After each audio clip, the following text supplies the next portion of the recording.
Hey everybody, it's the year's 1999 coming back at you with another video.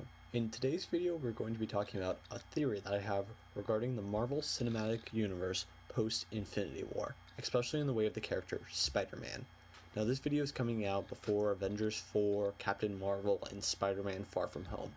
It's going to be a prediction video for those, and I should warn you that's going to contain spoilers for Infinity War and Ultimate Comics Spider-Man.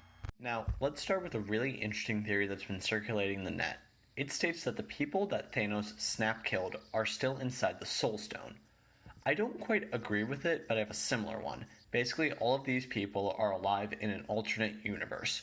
Alternate universes are a big part of the comics. The main timeline exists in Universe 616, and the aforementioned Ultimate Comics is in Earth 1610. Something a lot of people point out is that although the Thanos snap is a touching scene, it gets undercut when you realize that Marvel and Disney wouldn't want to kill off the potential for that many sequels, so these people are definitely coming back. Both my theory and the Soulstone theory would allow for people to be able to return. Now, there are countless numbers of alternate universes, so maybe they went to one that is identical but without anyone else, perhaps due to another Thanos snap.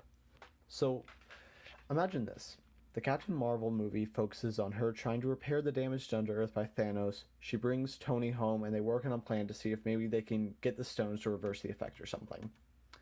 After that, we have Avengers 4 that focuses on trying to get everyone back. It could alternate between the two Earths with Doctor Strange on one side and Tony Stark on the other.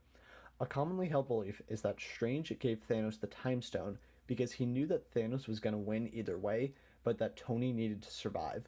This could be because he could help get people back, but I don't think that everyone should come back. Thanos may even have a partial change of heart and agree to use the stones to bring back some people, but not everyone, because he still believes in maintaining balance. Any way that it happens, I could see Peter Parker being one of the people to volunteer to stay behind, along with Scarlet Witch and Nick Fury. Now, Doctor Strange, T'Challa, Bucky, Sam Wilson, and the rest of the Guardians could all return, except for Gamora. She's real dead. What I like about the only some can come back theory is that it allows for more sequels, but it doesn't completely undercut the snap. Now, here's the thing. This could mean that Spider-Man, Far From Home, could take place in another Earth, where he could certainly be far from home. It was actually the title of that movie that inspired this very theory.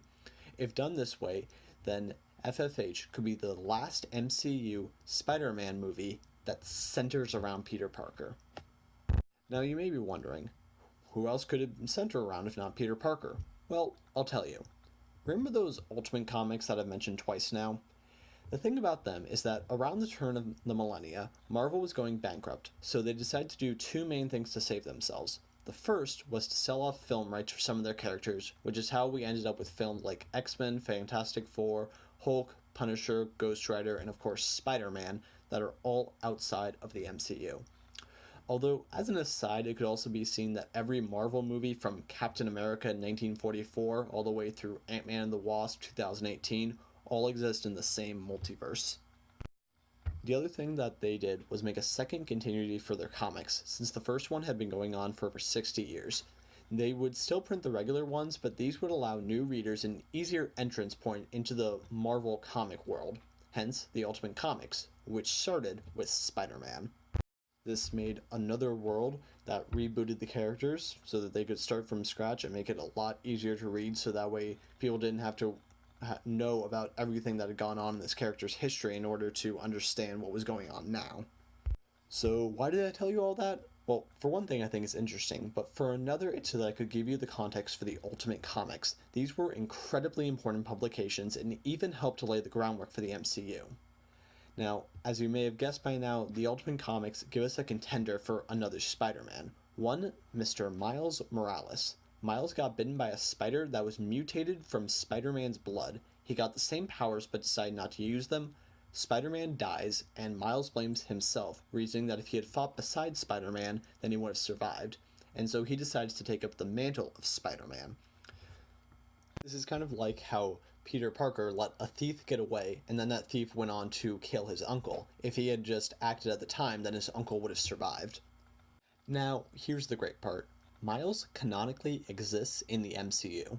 Remember that guy from Homecoming? Now you told that dude, if you're gonna shoot somebody, shoot me. It's pretty ballsy. I don't want those weapons in this neighborhood. I got a nephew who live here. That is Aaron Davis, aka the Prowler, his uncle. That's right, Miles Morales is the nephew that he's referring to. In fact, in the comics, the reason why Miles came across the spider in the first place is because the Prowler stole it from Oscorp. A deleted scene even shows him calling Miles and referring to him by name. The director has even gone out of his way to say that these were intentional references to the character.